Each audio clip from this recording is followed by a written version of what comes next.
My parents took graduation photos of my sister wearing my cap and gown while telling me that could have been Vanessa, and you need to start being more like her. When I finally opened up about how they treated me, my dad just said, "So you manipulated all of us?" I didn't say a word. That was 4 months ago. Yesterday, she opened a letter from prison and started screaming. My twin sister was better than me at everything, and she made sure we all knew it. It all started with a scoop of ice cream when we were 6 years old. I had chosen the rainbow sherbet, while she chose mint chocolate chip. Mine tasted like vomit that had been dipped in a toilet filled with diarrhea, and I threw it out straight away. Meanwhile, hers tasted amazing. "Good job!" our parents yelled. "We always knew you were the better twin." They laughed like it was a joke, but I knew it wasn't. Fast forward to 9th grade, when we had our first set of finals. Vanessa had gone on and on about how studying was a waste of time and she'll only be young once. Well, I was studying in my room at 2 a.m. when she burst through the door looking for a charger. As soon as she saw me in front of my open textbook, she froze and stood like a deer caught in headlights. "You're studying? What the F?" I just rolled my eyes and shut the door. Over the next few days, Vanessa was practically glued to the books. At first, I was happy for her until the results came out. I didn't even have to ask what she got because she came running up to me and waved the piece of paper in my face. "Ha, you fat bitch, I got an A+.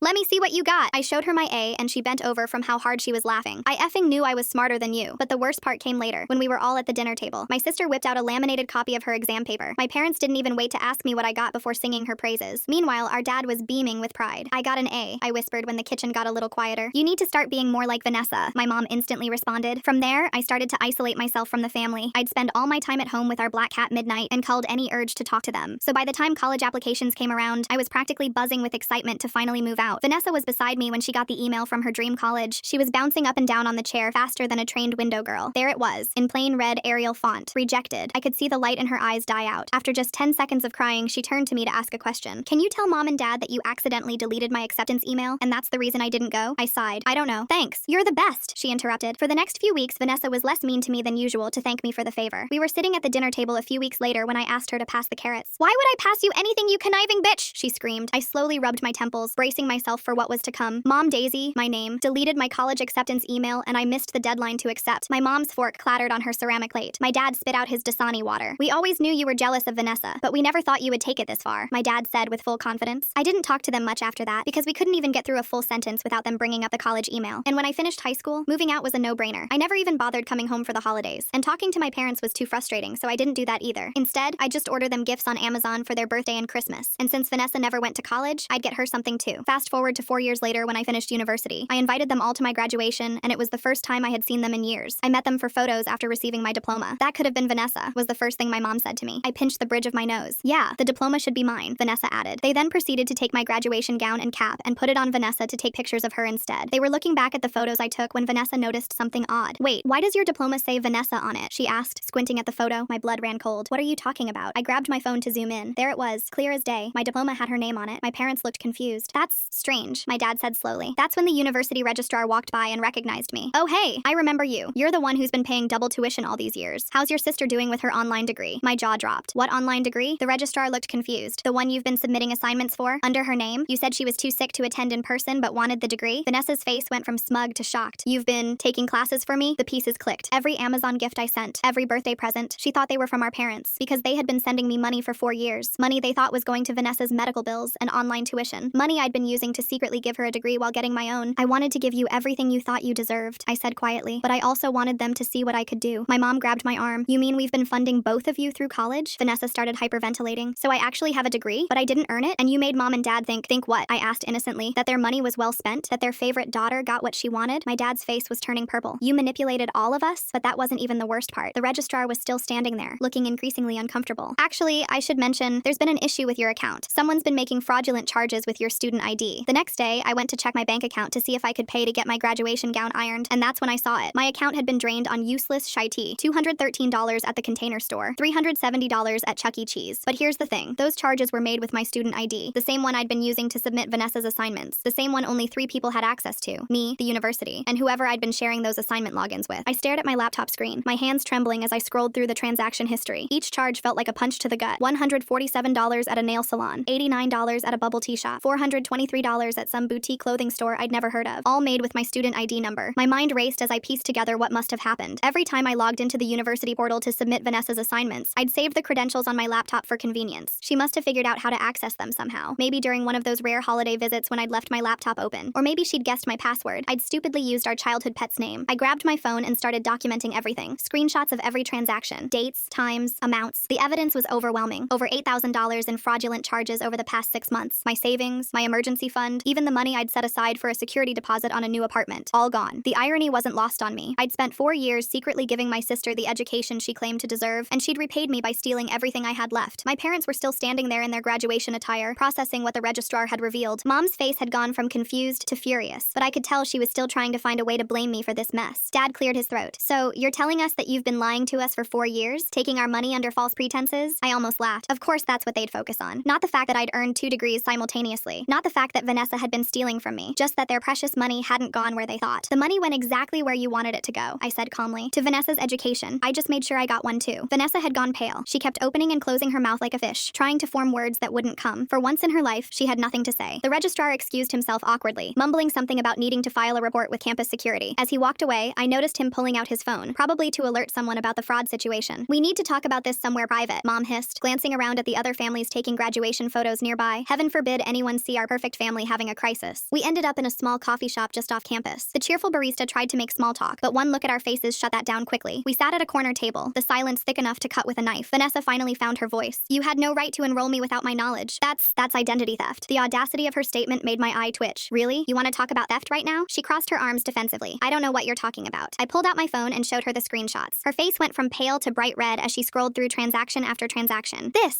must be a mistake, she stammered. Maybe someone hacked your account or something. Someone did, I said flatly. You. Mom snatched the phone from Vanessa's hands, her eyes widening as she saw the evidence. Dad leaned over her shoulder, his expression darkening with each swipe. Vanessa, tell me you didn't do this, Mom said, but her voice lacked conviction. Even she couldn't ignore what was right in front of her. Vanessa's bottom lip started trembling, her go-to move when she was caught doing something wrong. I was going to pay it back. I just needed some money for things. You don't understand what it's been like watching Daisy go off to college while I was stuck at home. Stuck at home? I couldn't help the bitter laugh that escaped. You told them you didn't want to go to college. You said studying was beneath you. Because I knew I wouldn't get in anywhere, she exploded. Do you know how embarrassing it was to be rejected from every single school I applied to? At least if I pretended I didn't care, I could save face. The admission hung in the air between us. For the first time in my life, I saw my sister for what she really was. Not the confident, superior twin who had everything handed to her, but a scared, insecure person who'd built her entire identity on being better than me. Dad set down his coffee cup with a sharp clink. So let me get this straight. Vanessa, you lied about not wanting to go to college. You stole thousands of dollars from your sister. And Daisy, you've been deceiving us for 4 years, taking our money to fund this elaborate scheme. It wasn't a scheme, I protested. I was trying to help her, and myself. For once in my life, I wanted to achieve something without being compared to her, without being told I wasn't good enough. Mom's face crumpled slightly. We never said you weren't good enough. You said it every single day, I shot back. Every time you compared us. Every time you took her side without even asking for mine. Every time you believed her lies without question. Like the email thing, Dad said slowly, the pieces finally clicking for him. Vanessa, you lied about Daisy deleting your acceptance email? Vanessa squirmed in her seat. It was just easier than admitting the truth. And we believed you, Mom whispered. We didn't even question it. The weight of 22 years of favoritism seemed to crash down on them all at once. I watched as they finally saw what their blind preference had created. One daughter who felt entitled to take whatever she wanted, and another who'd learned to work in the shadows just to be seen. I need that money back, I said firmly. All of it. I have student loans to pay, and I need to find an apartment. Vanessa's trembling lip act ramped up. I don't have it. I spent it. Then you'll have to figure out how to get it, I replied. Get a job. Sell your stuff. I don't care how you do it, but you're paying me back every penny. Mom, Dad, tell her she's being unreasonable, Vanessa pleaded, turning to our parents with desperate eyes. But for once, they didn't immediately jump to her defense. Dad rubbed his temples, looking older than I'd ever seen him. No, Vanessa. You stole from your sister. You need to make this right. The shock on Vanessa's face was almost comical. In 22 years, I don't think our parents had ever taken my side in anything. But she tricked all of us, Vanessa sputtered. She's been lying for years. So have you, Mom pointed out quietly. The difference is, Daisy's lies were trying to help you. Yours were only helping yourself. I gathered my things, suddenly exhausted by the whole confrontation. I'm going to the police station to file a report about the fraud. Vanessa, you have 1 week to come up with a payment plan, or I'm pressing charges. You wouldn't dare, she gasped. Try me, I said, meeting her eyes steadily. I've spent 4 years earning 2 degrees while you were sitting at home using my money to fund your lifestyle. I'm done being the family doormat. As I stood to leave, Dad called after me. Daisy, wait, we need to talk about all of this, as a family. I paused at the coffee shop door. We haven't been a family in a long time. Maybe if you'd noticed that sooner, none of this would have happened. The walk back to my dorm room felt surreal. Other graduates were celebrating with their families, taking pictures, popping champagne. Meanwhile, I'd just blown up my entire family dynamic in a single afternoon. My roommate, Catherine, was packing up her side of the room when I got back. She took one look at my face and immediately stopped what she was doing. Oh no, what happened? Did your family not show up? They showed up, I said, collapsing onto my bed. That was the problem. I gave her the abbreviated version of events. Her eyes got wider with each revelation, until she was practically bug-eyed by the end. Wait, so you earned 2 degrees? At the same time? That's insane. Insanely stupid, maybe, I muttered. I thought I was being clever, but all I did was enable her more. Catherine sat down next to me. No, you tried to help your sister while also helping yourself. That's not stupid. That's survival. And now she's shown her true colors by stealing from you. $8,000, I said, the number still making me feel sick. That's everything I saved from my work-study job and summer internships. You have all the evidence, right? The transaction records? I nodded. Screenshots of everything. Plus, the university has records of which ID was used for each purchase. Then you've got her, Catherine said firmly. She can't wiggle out of this one, but I knew my sister. Vanessa had spent a lifetime perfecting the art of playing the victim. Even caught red-handed, she'd find a way to make this my fault somehow. My phone buzzed with a text from Mom. We're at the hotel. Can we please talk tomorrow? Just the four of us? I stared at the message for a long moment before typing back, fine, but I'm not changing my mind about the police report. Another buzz, this time from Dad. We understand. We have a lot to discuss. And then, surprisingly, one from Vanessa. I'm sorry. 2 words. That's all she wrote. In 22 years, I couldn't remember her ever apologizing to me for anything. I didn't respond. 2 words didn't erase $8,000 or years of emotional manipulation. That night, I lay in my narrow dorm bed for the last time, staring at the ceiling. Tomorrow, I'd have to pack up my life here, figure out where to go next, deal with my family, file a police report against my own sister. The diploma, Vanessa's diploma, sat on my desk, mocking me. I'd thought I was so clever, secretly earning her degree while earning mine, proving I could do twice what she could, but all I'd really done was give her another tool to use against me. My phone lit up with an email from the university's financial aid office. My heart sank as I read it. They were investigating the fraudulent charges and had frozen my account pending review, which meant I couldn't access my final financial aid disbursement. Money I desperately needed now that my savings were gone. I wanted to scream. Even in defeat, Vanessa had found a way to hurt me one more time. The morning brought no relief. I woke to 17 missed calls from Mom and a string of increasingly frantic texts. Catherine had already left for her own family celebration, leaving me alone to face whatever fresh manipulation awaited. I dragged myself to the hotel lobby where my family had agreed to meet. They sat clustered around a small table near the continental breakfast, looking like they hadn't slept. Good, neither had I. Mom immediately launched into her prepared speech about family loyalty and forgiveness. I let her talk while I mechanically spread cream cheese on a stale bagel. Dad kept clearing his throat, trying to add supportive comments. Vanessa sat silently, her eyes red-rimmed and puffy. When Mom finally paused for breath, I pulled out my laptop and opened the spreadsheet I'd created during my sleepless night. Row after row of fraudulent charges, color-coded by category. The total at the bottom made Mom gasp. Vanessa's hands shook as she scrolled through the evidence. Each transaction had been cross-referenced with the university's records, showing exactly when and where my student ID had been used. The nail salon charges coincided with photos she'd posted on social media. The boutique purchases matched outfits she'd worn to family dinners. Dad's face grew darker with each revelation. He grabbed the laptop and studied the data like he was reviewing a business report. His jaw clenched when he saw charges at restaurants where Vanessa had claimed to be treating friends with birthday money from Grandma. The breakfast crowd thinned around us as the morning wore on. Hotel staff began clearing tables, shooting curious glances at our tense huddle. Mom kept trying to minimize the situation, suggesting maybe some charges were legitimate, maybe there was a misunderstanding. I pulled up my bank statements next. The contrast was stark. While Vanessa had been draining my account for shopping sprees, I'd been surviving on ramen and peanut butter sandwiches. My grocery bills never exceeded $30 a week. Meanwhile, she'd spent twice that on a single lunch. Vanessa finally broke her silence, launching into an elaborate story about how she'd only meant to borrow the money temporarily. She claimed she'd been planning to pay it back once she got her life together. The tears flowed freely as she described feeling lost and purposeless while I was away at college. I let her performance run its course, then calmly presented the timeline I'd constructed. The thefts had started 6 months ago, right after she'd gotten access to my laptop during Thanksgiving. She'd systematically tested small amounts first, then escalated when I didn't notice. Mom tried a different approach, suggesting we handle this privately without involving authorities. She offered to pay me back herself if I'd just drop the whole thing. The desperation in her voice revealed her real fear. Not that Vanessa had stolen, but that people might find out. I refused. This wasn't about the money anymore. It was about 22 years of being gaslit, manipulated, and treated like a second-class family member. If they wanted to resolve this privately, Vanessa would need to take responsibility. Dad surprised me by agreeing. He turned to Vanessa and demanded she explain exactly how she'd accessed my accounts. She reluctantly admitted to installing keylogging software on my laptop during that Thanksgiving visit. She'd been tracking every password, every login, every online movement for months. The violation felt worse than the theft. While I'd been writing papers for her, submitting assignments to help her get a degree, she'd been spying on me, planning her theft, waiting for the right moment to strike. Mom's phone rang, interrupting our confrontation. Her face went white as she listened. She handed the phone to me with trembling fingers. It was the university's fraud department. They'd completed their preliminary investigation and needed to discuss next steps. The investigators' words hit like cold water. Not only had they confirmed the fraudulent charges, but they'd discovered something else. Someone had been attempting to change the name on my degree. The request had been submitted just hours after graduation, using my compromised login credentials. I stared at Vanessa in disbelief. She couldn't even let me have my own achievement. Even after I'd secretly earned her a degree, she wanted to steal mine too. The investigator explained that the request had been flagged and denied, but they needed to verify I hadn't authorized it. After confirming the fraud, I hung up and faced my family. Mom had gone silent, finally unable to defend the indefensible. Dad looked like he'd aged 10 years in 10 minutes. And Vanessa? She'd dropped the victim act and glared at me with pure hatred. She accused me of ruining her life by giving her a degree she didn't earn, claimed I'd set her up to fail by making her look incompetent. The mental gymnastics required to twist my gift into an attack left me speechless. I packed up my laptop and evidence, preparing to leave. Dad asked where I was going. I told him I had an appointment at the police station. The panic that flashed across Vanessa's face was almost satisfying. Mom begged me to reconsider, offering increasingly desperate bribes. She'd pay for graduate school, buy me a car, give me whatever I wanted if I'd just protect the family reputation. Each offer felt like another slap, proof that they'd always had the means to support me but chose not to. I left them sitting in that hotel lobby and walked to the police station. The officer who took my report was thorough and professional. She recognized the seriousness of identity theft and financial fraud, especially given the family dynamic. She gave me a case number and said a detective would follow up within 48 hours. Back at my dorm, I found an email from Catherine. She'd left her mini fridge and microwave for me, knowing I'd need them. The small kindness from someone I'd known for 4 years meant more than anything my family had done in 22. I spent the afternoon packing my belongings into boxes. Each item held memories of struggling through college alone. The desk lamp I'd bought at a thrift store, the blanket I'd sewn from clearance fabric, the textbooks I'd shared with classmates because I couldn't afford my own. My phone buzzed constantly with messages from family members I hadn't heard from in years. Somehow word had spread about the situation. Aunts and uncles who'd never bothered to check on me suddenly cared deeply about family unity. Each message followed the same pattern: concern, manipulation, then anger when I didn't respond. Evening brought an unexpected visitor. Vanessa stood outside my dorm, mascara streaking down her cheeks. She'd come alone, she said, to talk sister to sister. I almost shut the door in her face, but curiosity won. What new manipulation had she concocted? She tried every trick in her arsenal. Reminded me of childhood memories, times when we'd been close. Claimed she'd been protecting me from our parents' worst favoritism. Even suggested that stealing from me had been a cry for help, that she'd wanted to get caught. I let her exhaust herself, then showed her the email from the university about the attempted degree change. The last shred of pretense fell away. She admitted she'd planned to claim my degree as hers, to finally have something she'd earned herself. The twisted logic made my head spin. When manipulation failed, she turned to threats. She'd tell everyone I was mentally unstable, claim I'd forced her to take online classes against her will, destroy my reputation before I could build one. The mask had finally slipped completely, revealing the narcissist beneath. I recorded the entire conversation on my phone, another piece of evidence for the growing pile. When she realized I wasn't backing down, she switched tactics again. Now she was the victim of my elaborate scheme to humiliate her. I'd planned this all along, she claimed, to destroy her at her moment of triumph. The delusion was complete. In her mind, my graduation had been her moment. My achievement was her triumph. My degree belonged to her simply because she wanted it. The entitlement ran so deep she couldn't comprehend a world where I existed independently of her shadow. I finally asked the question that had haunted me for years. Why? Why did she need to be better at everything? Why couldn't we both succeed? Her answer chilled me. Because if I succeeded, it meant she wasn't special. Our parents' love had always been conditional, and she'd learned early that being better than me was the condition. The revelation reframed our entire childhood. Every competition hadn't been about winning. It had been about survival in her mind. If she wasn't the better twin, she was nothing. Our parents had created this dynamic, and we'd both been trapped in it. But understanding didn't equal forgiveness. She'd had choices. She could have broken the pattern, could have chosen sisterhood over competition. Instead, she'd doubled down, stealing from me even as I tried to help her. Trauma might explain behavior, but it didn't excuse it. I told her to leave. She begged for one more chance, promised to get help, to change. But I'd heard these promises before, after smaller betrayals. The pattern was clear. She'd say anything to avoid consequences, then revert the moment she felt safe. As she left, she turned back one last time. The look she gave me wasn't anger or sadness. It was calculation. She was already planning her next move, the next way to flip this situation to her advantage. I shut the door and added another lock to my growing list of apartment must-haves. That night, I researched restraining orders and identity protection services. The detective called to schedule a formal interview. The university's financial aid office confirmed they'd need additional documentation before releasing my funds. Each step felt like climbing a mountain with weights on my ankles. Mom called repeatedly until I blocked her number. Dad sent a single text saying he was disappointed in how I was handling things. The family group chat exploded with cousins and relatives taking sides. Most sided with Vanessa, buying her version of events without question. Catherine checked in, offering her couch if I needed somewhere to stay after graduation. Her parents had even offered to help with moving expenses. Strangers showing more kindness than blood relatives. The irony wasn't lost on me. I made lists of everything I needed to do: file paperwork with the university, meet with the detective, find an apartment, start job hunting. Each task felt overwhelming alone. Together they seemed impossible. But I'd accomplished impossible things before. The next morning brought new complications. The university had placed a hold on both degrees pending investigation. Even though they'd confirmed I'd earned mine legitimately, the intertwined nature of the fraud meant everything needed review. My transcripts were temporarily unavailable, jeopardizing the job interviews I'd scheduled. I met with university administrators who peppered me with questions. How had I managed to complete 2 degrees? Why had I hidden this from officials? Did I understand the seriousness of identity fraud, even with good intentions? Each question felt like an accusation. They showed me Vanessa's academic record, the one I'd built for her. Perfect grades in every class, dean's list every semester, glowing comments from professors who'd never met her. I'd created an idealized version of her, the student she could have been if she'd tried. The administrators struggled to understand why I'd done it. The complexity of family dynamics, years of emotional manipulation, the desperate need to prove myself while also protecting her. None of it translated well to bureaucratic forms and policy violations. They decided to launch a full investigation that could take months. In the meantime, both degrees would remain in limbo. I walked out of that meeting feeling like I'd lost everything. My clever plan had backfired spectacularly, trapping me in a mess of my own making. Vanessa, meanwhile, had launched her own campaign. Social media posts about her struggles with a jealous sister, carefully edited screenshots that removed context, photos of her crying, looking beautifully tragic. The narrative she spun was compelling. The overlooked sister finally getting recognition, only to have it stolen by a vindictive twin. People who'd never spoken to me in years suddenly had strong opinions about my character. Former classmates shared stories of my competitive nature that had never happened. Distant relatives posted about family values and forgiveness. The court of public opinion had rendered its verdict without trial. I documented everything, adding to my evidence folder. The detective had warned me this might happen. Perpetrators often tried to control the narrative when cornered. She advised me to stay quiet, let Vanessa hang herself with her own words. Every lie she posted was another piece of evidence. But staying quiet while my reputation burned felt impossible. I watched friends disappear from my social media. Professional connections severed ties. The job interviews I'd worked so hard to secure were mysteriously canceled. Vanessa's scorched earth campaign was working. Dad finally called from a different number. He sounded tired, defeated. He asked if I'd I'd consider mediation instead of pressing charges, a neutral third party to help us work through the situation. I almost laughed at the suggestion that anyone could be neutral in this disaster. I asked him directly, did he believe Vanessa had stolen from me? The pause before his answer told me everything. Even with mountains of evidence, even with her confession, he still wanted to believe his favorite daughter was innocent. The golden child could do no wrong, even when caught red-handed. That's when I realized the truth. This wasn't about the money or even the degrees. This was about a fundamental inability to see me as equal to Vanessa. No amount of achievement would change that. I could earn 100 degrees, and they'd still see her as the special one. I hung up and made a decision. I wouldn't just file charges. I'd pursue this to the fullest extent possible. Not out of vengeance, but out of self-preservation. If I backed down now, I'd spend the rest of my life in Vanessa's shadow, forever the lesser twin who should be grateful for scraps. The detective called with updates. They'd subpoenaed additional records and found more fraudulent activity. Vanessa had been testing my credit cards too, making small purchases to see what she could access. The investigation was expanding beyond simple theft to full-scale identity fraud. I met with a lawyer who specialized in family financial crimes. She'd seen cases like this before. Family members who felt entitled to take what they wanted from relatives. The patterns were predictable. Escalation, denial, manipulation, then playing victim when caught. Vanessa was following the playbook perfectly. The lawyer explained my options. Criminal charges would mean a trial, public records, possible jail time for Vanessa. Civil court could recover damages but would drag on for years. Mediation might preserve family relationships, but rarely resulted in real accountability. Each path had consequences I'd have to live with. I chose the criminal route. The lawyer warned me about family backlash, how these cases often destroyed relationships permanently. I almost laughed. What relationships? The ones where I was tolerated as long as I stayed inferior, where my achievements were dismissed and my struggles ignored? That evening, I found a letter slipped under my door. Mom's handwriting, pages of emotional manipulation disguised as maternal concern. She wrote about family legacy, about forgiveness, about how this would affect future generations. Not once did she acknowledge what Vanessa had done to me. The letter ended with an ultimatum. Drop the charges and be welcomed back to the family, or proceed and be cut off forever. No inheritance, no family gatherings, no relationship with future nieces or nephews. The choice was mine, but choose wisely. I photographed the letter for my lawyer. Witness intimidation, she called it. Another charge to add to the growing list. Mom had just made things worse for Vanessa by trying to protect her. The pattern of enabling had become criminal conspiracy. Catherine returned from her family celebration with food and moral support. She listened to the whole saga, shaking her head at each new development. Her family had offered to be character witnesses if needed. People who'd known me for 4 years versus blood relatives tearing me down. The contrast was stark. We stayed up late planning my next moves. She helped me search for apartments in cities where I had no family connections, places where I could start fresh, build a life without the twin shadow following me. The freedom felt both terrifying and exhilarating. Morning brought a call from the university. They'd made a preliminary decision. My degree would be released once I provided additional documentation proving I'd completed the work myself. Vanessa's degree would be revoked entirely. The registrar sounded apologetic but firm. Academic integrity had to be maintained. I spent hours gathering evidence of my attendance, my work, my legitimate claim to the education I'd earned, professor recommendations, attendance records, drafts of papers showing my writing process. Building a case for my own achievements felt surreal but necessary. The detective called with more bad news. Vanessa had hired a lawyer and was claiming coercion. She alleged I'd forced her to take the money, that it was payment for emotional damages from years of psychological abuse. The audacity of the accusation left me breathless. Her lawyer had crafted a narrative where I was the manipulative twin who'd set up an elaborate trap. The secret degree wasn't a gift, but a weapon, designed to humiliate her. The money wasn't theft, but compensation she deserved. Every generous act reframed as calculated cruelty. I provided the detective with years of evidence to counter her claims. Text messages where she'd bragged about not needing college. Social media posts mocking education. Photos from family gatherings where I'd been literally cropped out. The real story was documented in painful detail. The investigation expanded as more evidence surfaced. Vanessa had been telling people for years that she was attending online college. She'd created elaborate lies about her studies, her grades, her academic struggles. My secret gift had actually validated her lies, making her look truthful instead of deceptive. Friends of hers reached out, confused by the revelations. They'd believed she was a dedicated student juggling online classes with family obligations. Some were angry about being deceived. Others defended her, claiming she must have had reasons. The divide in opinions mirrored my family's split. I focused on practical matters to avoid drowning in emotional chaos. Apartment applications, job searches, planning a life beyond this mess. Each small step forward felt like a victory against the gravity of family dysfunction trying to pull me back. The university finally released my degree after extensive verification. Holding the diploma with my own name felt anticlimactic after everything. What had started as a proud achievement had become evidence in a criminal case. The joy of graduation had been thoroughly poisoned. Vanessa escalated her public campaign. She posted childhood photos of us, carefully selected to show her as the protective big sister. Never mind that we were twins, or that most photos showed her getting first choice of everything while I stood in the background. The revisionist history was breathtaking. Mom joined the social media battle, posting about the importance of family loyalty. She shared quotes about forgiveness, about blood being thicker than water. Each post was a thinly veiled attack on my character, painting me as the ungrateful daughter who'd betrayed family values. Dad remained largely silent online but worked behind the scenes. Relatives called with his talking points, urging me to consider the family reputation. Business associates of his mentioned how unfortunate family disputes could be. The pressure campaign was coordinated and relentless. I documented everything for my lawyer. The harassment, the intimidation, the attempts to manipulate me into dropping charges. What had started as simple theft had evolved into a complex web of criminal behavior. Vanessa's attempts to avoid consequences were creating worse consequences. The detective informed me they'd frozen some of Vanessa's assets pending investigation. She'd been moving money between accounts, trying to hide resources while claiming claiming poverty. The financial forensics revealed someone very capable of managing money when it suited her purposes. This discovery undermined her entire defense. Someone who could orchestrate complex financial maneuvers wasn't the helpless victim she portrayed. The detective seemed almost impressed by the sophistication of her schemes. I felt sick realizing how long she'd been planning this. My lawyer prepared me for the realities of prosecution: court dates, testimony, cross-examination. Vanessa's lawyer would attack my character, my motives, my mental state. The secret degree scheme would be dissected and portrayed as evidence of my instability. I had to be ready for brutal character assassination, but I also had truth on my side: evidence, documentation, a clear trail of criminal behavior. The prosecutor assigned to the case was experienced with family financial crimes. She'd seen how relatives exploited trust and felt entitled to take what they wanted. She assured me justice was possible. The university completed its investigation and made final determinations. My degree stood validated. Vanessa's was revoked with prejudice, meaning she could never claim those credits. The transcripts I'd built for her were marked as fraudulent. 4 years of work erased with administrative efficiency. She called me screaming when she received the notification. I didn't answer but listened to the voicemail later. Threats, accusations, promises of revenge. She'd destroy my life like I'd destroyed hers. The irony of her claiming I'd destroyed anything while she'd stolen thousands from me was lost in her rage. The next few days brought a cascade of developments that kept me constantly moving. I packed my dorm room while fielding calls from the detective, who needed additional documentation about the keylogger Vanessa had installed. The IT department at the university discovered traces of the software still embedded in my system files, creating a digital trail that led directly back to her. Catherine's parents arrived to help their daughter move out, and they insisted on taking me to lunch. Over sandwiches at a nearby deli, they offered practical advice about dealing with family financial crimes. Her mother worked in banking and had seen similar cases. She helped me understand the importance of freezing my credit and changing every password, not just the obvious ones. The detective called with an update while I was organizing my storage unit. They'd discovered Vanessa had opened credit cards in my name using the information she'd stolen. 3 cards, each with small balances that had gone unnoticed. The fraud ran deeper than just the student ID charges. Each revelation felt like peeling back layers of an onion, revealing more rot beneath. I spent an entire day at the police station providing additional statements. The detective showed me surveillance footage from various stores where my student ID had been used. There was Vanessa, clear as day, swiping my ID at the register. She'd even smiled at some of the cameras, completely confident she'd never face consequences. Mom tried a new approach, sending flowers to my dorm with a card begging for reconciliation. I donated them to the campus health center. Dad left voicemails about family therapy, about healing together. I documented each contact for the restraining order I was now pursuing. Their inability to accept Vanessa's crimes only reinforced my decision to cut ties. The university's final determination arrived via certified mail. My degree was officially cleared and validated. They'd even expedited new transcripts for me, understanding the urgency of my job search. Vanessa's academic record had been completely expunged. 4 years of perfect grades I'd earned for her, erased as if they'd never existed. Catherine helped me load my belongings into a rental truck. Her family had found me a sublease in their city, a small studio apartment where I could start fresh. As we packed, she mentioned that several of our classmates had reached out. Having seen Vanessa's social media posts, they wanted to offer support, knowing the real me versus the character Vanessa had invented. The prosecutor called with news about the case building against Vanessa. With the surveillance footage, digital evidence, and financial records, they had enough for multiple felony charges: identity theft, credit card fraud, and cybercrime charges related to the keylogger. The potential prison time was significant. Part of me felt sick at the thought, but I reminded myself that these were consequences of her choices, not mine. I drove to my parents' house while they were at work to collect the few belongings I'd left there over the years. The house felt like a museum to Vanessa's achievements. Her participation trophies, photos of her at various ages, artwork she'd made in elementary school. My presence had been systematically erased, as if I'd never lived there at all. In what used to be my room, I found boxes of my old things shoved in the closet. Report cards showing consistent A's, science fair projects I'd won, essays teachers had praised, all hidden away while Vanessa's inferior work decorated the walls. I took photos of everything, more evidence of the lifetime of favoritism that had led to this point. The cat, Midnight, found me as I was packing. He was older now, moving slowly, but he remembered me. I spent a few minutes with him, remembering how he'd been my only comfort during the lonely years. I left extra food and water, knowing my parents often forgot about him in their obsession with Vanessa. As I loaded my car, the neighbor across the street came out. She'd watched us grow up and pulled me aside to share something. She'd seen Vanessa coming and going at odd hours recently, loading bags into her car. The neighbor suspected she was hiding assets, preparing for legal troubles. I thanked her and passed the information to my lawyer. The drive to my new city took 6 hours. I used the time to process everything that had happened, planning my next steps. The radio played songs that reminded me of different stages of this journey. By the time I reached the studio apartment, I felt like I was literally driving into a new chapter of my life. The apartment was small but clean, with large windows that let in plenty of light. Catherine and her family had left a welcome basket with essentials. As I unpacked, I realized this was the first space that was entirely mine. No comparison to Vanessa's room, no parents showing preference, just my own place to build my own life. That evening, the detective called with significant news. They'd arrested Vanessa that afternoon. She'd been caught trying to open another credit card in my name at a department store. The clerk had recognized her from the fraud alert and called security. She was being held pending a bail hearing. Mom called me screaming, demanding I drop the charges immediately. I didn't answer, but I recorded the voicemail. She threatened to disown me, to ensure I never saw another penny of family money. The irony of her threats wasn't lost on me. They'd never supported me financially anyway, always claiming they couldn't afford it while funding Vanessa's every whim. I started my job search in earnest, finally able to use my verified transcripts. The response was immediate and positive. Without the cloud of fraud hanging over my education, employers were interested in my double major and high grades. I scheduled 3 interviews for the following week, each offering better better opportunities than I dared hope for. Catherine introduced me to her local friends, who welcomed me warmly. Over coffee, they shared their own stories of family dysfunction and starting over. One had escaped a controlling mother. Another had cut ties with siblings who'd stolen from her. I wasn't alone in choosing self-preservation over toxic family loyalty. The bail hearing didn't go well for Vanessa. The judge considered her a flight risk given the evidence of hidden assets and her attempt to commit fraud while under investigation. Bail was set high enough that my parents would have to mortgage their house to pay it. The prosecutor called to update me, mentioning that Vanessa had broken down in court, the reality finally hitting her. I received a letter from Dad, handwritten and formal. He acknowledged for the first time that they'd failed me as parents. He admitted to seeing the favoritism, but being too weak to stand up to Mom. He even confessed to knowing Vanessa had problems, but hoping they'd resolve themselves. It was too little, too late, but at least it was acknowledgement. My first job interview went exceptionally well. The company was impressed by my academic achievements and work ethic. When they asked about the gap in my employment history, I simply explained I'd been dealing with family identity theft. They appreciated my honesty and offered me the position on the spot, with a starting salary that would let me live comfortably. Mom made one last desperate attempt, showing up at my apartment unannounced. Catherine was with me when she arrived, providing a witness to what followed. Mom cycled through every emotion: tears, rage, bargaining, threats. When nothing worked, she finally showed her true colors, admitting she'd always resented having twins, that supporting 2 children had been too hard, so she'd chosen the easier one to love. The confession was devastating but also liberating. It confirmed what I'd always suspected. The favoritism wasn't about our achievements or personalities. It was about Mom's limitations, her inability to love equally. I asked her to leave and not contact me again. Catherine held my hand as we watched her drive away. The criminal case proceeded quickly. Vanessa's lawyer tried to negotiate a plea deal, but the prosecutor held firm. There was too much evidence, too many victims once they'd discovered the credit cards. Other people had been affected by her identity theft schemes. She'd apparently practiced on acquaintances before targeting me. I focused on building my new life. The job was challenging but rewarding. My coworkers knew nothing about my past beyond what I chose to share. For the first time, I was judged solely on my own merits. My supervisor praised my attention to detail, my ability to manage complex projects. Skills I'd developed surviving my family's dysfunction served me well in the corporate world. 3 months after leaving, I received notice that Vanessa had accepted a plea deal. 2 years in prison, followed by probation and mandatory restitution. She'd have to pay back everything she'd stolen, plus damages. The judge had been particularly harsh about the keylogger, viewing it as a severe violation of privacy. Dad sent updates occasionally, respecting my boundaries but keeping me informed. Mom had fallen apart after Vanessa's sentencing. The image of their perfect daughter shattered. She'd retreated into denial. She told people Vanessa was studying abroad, unable to face the shame of having a convicted felon for a daughter. The restitution payments started arriving monthly, garnished from Vanessa's future wages. It would take years to fully repay what she'd stolen, but each check felt like validation. The system had worked. Justice had been served. I wasn't the crazy one for demanding accountability. Catherine remained my closest friend, my chosen family. Her parents invited me to holidays, treating me like another daughter. I learned what healthy family dynamics looked like: support without conditions, love without competition, pride in each other's achievements. Everything I'd never had growing up. A year later, I was promoted at work. My boss mentioned that my ability to handle difficult situations with grace had impressed upper management. The skills I'd learned navigating my toxic family, documentation, evidence gathering, strategic thinking, had translated into professional success. I was thriving on my own terms. Dad reached out on my birthday with news. He and Mom were divorcing. The stress of Vanessa's crimes and imprisonment had broken their marriage. He admitted he should have left years ago, should have protected me better. He was in therapy now, working through his enabling behavior. He hoped maybe someday we could rebuild some kind of relationship. I considered it, but wasn't ready. The wounds were still too fresh, the years of neglect too painful. Maybe someday, after more healing, but not now. I'd learned to protect my peace, to put my well-being first. The guilt that might have once consumed me had been replaced by healthy boundaries. Vanessa wrote me a letter from prison. I recognized her handwriting on the envelope and almost threw it away unopened. Curiosity won. Inside, she'd written pages of self-pity, blaming everyone but herself. She was the victim of circumstances, of my manipulation, of our parents' pressure. No accountability, no genuine remorse. I filed it with my other evidence, proof that she hadn't changed. My life settled into a peaceful routine. Work, friends, hobbies I'd never had time for before. I adopted a cat from the shelter, naming her Dawn, a new beginning. My apartment filled with plants, books, artwork I chose myself. Every decision was mine alone, no longer filtered through the lens of comparison to Vanessa. The financial recovery took time, but I managed it carefully. The restitution helped, but more importantly, I had a good job and no one draining my resources. I built an emergency fund, started investing, planned for a future that was entirely my own. Financial security felt like freedom after years of struggle. 2 years after everything exploded, I received a final update. Vanessa was being released early for good behavior. She'd be on probation, required to maintain employment and continue restitution payments. Dad warned me she might try to contact me, but I was prepared. The restraining order was still in effect, and I'd moved twice since she'd last known my address. I felt nothing when I heard about her release. No fear, no anger, just indifference. She'd become a stranger to me, someone who'd once been central to my life but no longer mattered. The opposite of love wasn't hate, it was apathy. I'd reached that point, finally free from her shadow. My chosen family celebrated my achievements with genuine joy. Catherine threw a party when I bought my first house. Her parents helped me move, her father teaching me basic home maintenance. These people who shared no blood with me showed more love and support than my biological family ever had. The house was small but perfect for me. 3 bedrooms, 1 for me, 1 for an office, 1 for guests. A yard for Dawn to explore safely. Neighbors who knew me as myself, not as Vanessa's twin. I painted the walls colors I loved, hung art that spoke to me, created a space that reflected my own personality. Sometimes I thought about the path that had led me here. The pain of growing up unseen, the years of manipulation, the betrayal that had finally set me free. It hadn't been the journey I'd planned, but it had had shaped me into someone strong, independent, capable. I'd survived and then thrived, building a life of my own choosing. The last I heard, Vanessa was working minimum wage jobs, struggling to pay restitution while living with distant relatives. Mom had refused to let her come home, unable to reconcile the criminal with her golden child image. Dad lived alone, trying to rebuild his life in his 60s. The family that had once seemed so powerful, so important, had crumbled under the weight of its own dysfunction. I kept the evidence boxes in my garage, insurance against future manipulation attempts. But mostly, I forgot about them. My life was too full, too rich, too genuinely happy to dwell on the past. I had work I loved, friends who valued me, a home that was my sanctuary. Everything I'd built with my own hands, my own effort, my own determination. The diploma that had started it all hung in my office, my name clearly printed on it. Next to it hung my professional certifications, awards from work, photos with my chosen family, a wall of achievements that belonged to me alone. No shadow of comparison, no need for validation from people who'd never truly seen me. Looking forward, I saw only possibilities. Graduate school if I wanted it, travel to places I'd dreamed of, maybe even love with someone who'd know me as myself. The future was unwritten, unlimited, entirely mine to shape. The girl who'd been invisible for 22 years had finally become visible to the person who mattered most, herself.